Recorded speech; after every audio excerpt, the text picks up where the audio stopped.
How to fix Discord is not opening in Windows 11. So if you're trying to open the Discord app and it's not launching or starting, I'm going to show you a couple of ways on how to go and solve this issue. Now the first thing you'll need to do is open up your start menu. You can then search for Task Manager and go and click on this window. At the very top of the page, click on the search box and then just type in the word Discord. Now go and right click on Discord from the list and then just press End Task. Now, once you've closed out of Discord, you can close out of this window. You can then open up your start menu and search for Discord. Go and right click on the app and press Run as Administrator. You can then check to see if that solves the issue. Now, if it's still not working, then come back over to Task Manager. And then once again, just go and close out of the Discord app. Once Discord has been closed down, you can open up your start menu, search for the word Run and click on this icon. Now in this box, type in $, app data, $, and press enter. Now double click on the Discord folder and you'll see a folder here called Cache. Go and select it and click on the trash icon.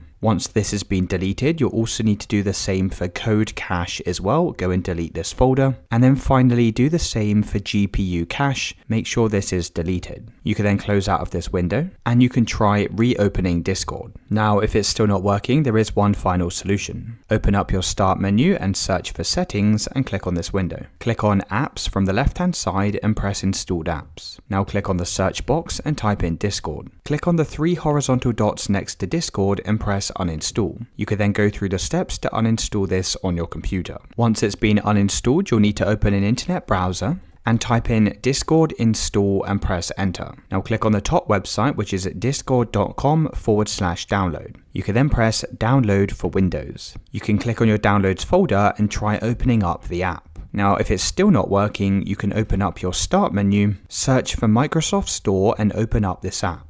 Now, click on the search box at the top of the page and type in Discord. You can then try installing and downloading Discord from here, and you should be able to open the app directly from the Microsoft Store.